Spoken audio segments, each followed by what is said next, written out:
This is the story about Gypsy the dog by Sheldon Vanauken from his book, A Severe Mercy by Sheldon Vanauken, which is well worth the read.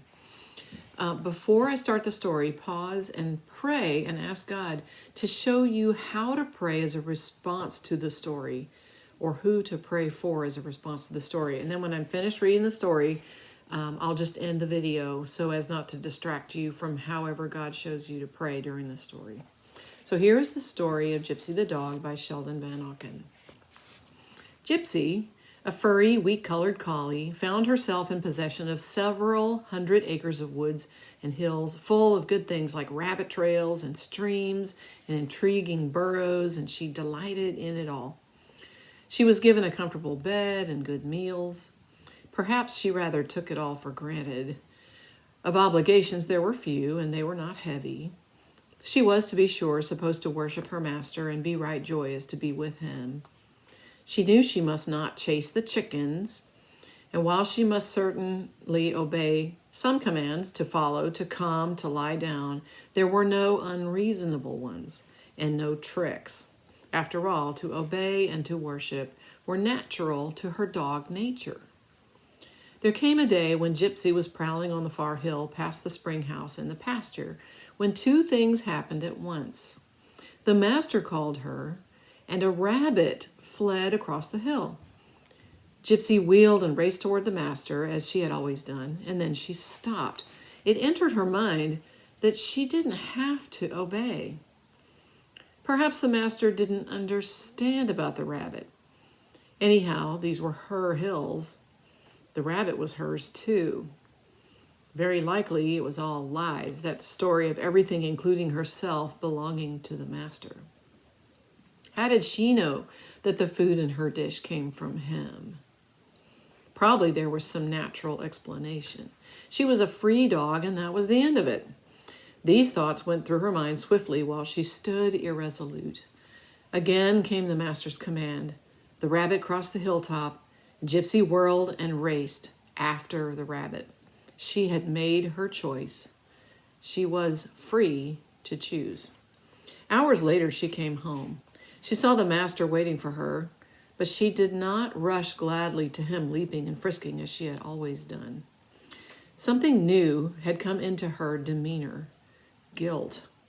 She crept up to him like a snake on her belly. Undoubtedly, she was penitent at the moment, but she had a new knowledge, the knowledge of the possibility of sin. And it was a thrill in her heart and a salt taste in her mouth. Nevertheless, she was very obedient the next day and the day after. Eventually, though, there was another rabbit, and she did not even hesitate.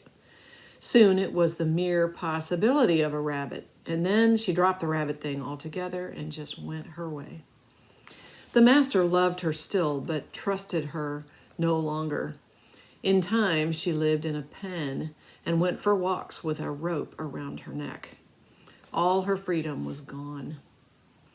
But the master gave her from time to time new chances to obey of her own free will. Had she chosen to obey, she would once again have had perfect freedom to wander her hundreds of acres. But she did not return to the obedience. She always chose, if she were out of reach, to run away. The master, knowing hunger would bring her back to her pen, let her run. He could have stopped her. The rifle that would have ended her rebellion with the crack of doom stood in the corner. But while she lived, she might still return to the obedience. She might still choose the obedience that was freedom. One day, during a journey by car, Gypsy and her good little daughter, Flurry, were taken into the edge of a wood. Always Gypsy had limited her disobedience to her own hills, but now, coming back to the car, she suddenly felt the old thrill. She turned and she fled. The master called with a note of sharp urgency. Flurry, with the courtesy that always ruled her, came at once.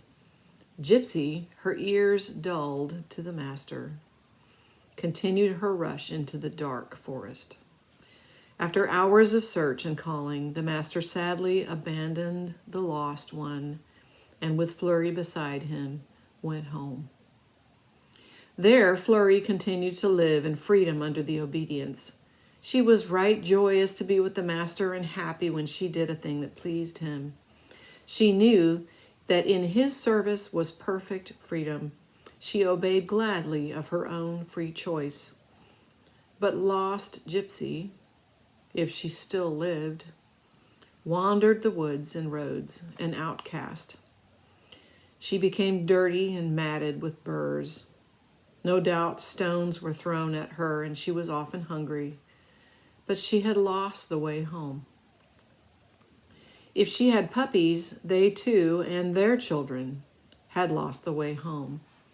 For Gypsy's perilous and bent will to disobey must infect them, and the comforting hand of the master would be unknown to them, except as a tale. This is the way Gypsy chose on the day of the rabbit, and continued to choose, until suddenly there was no more choosing.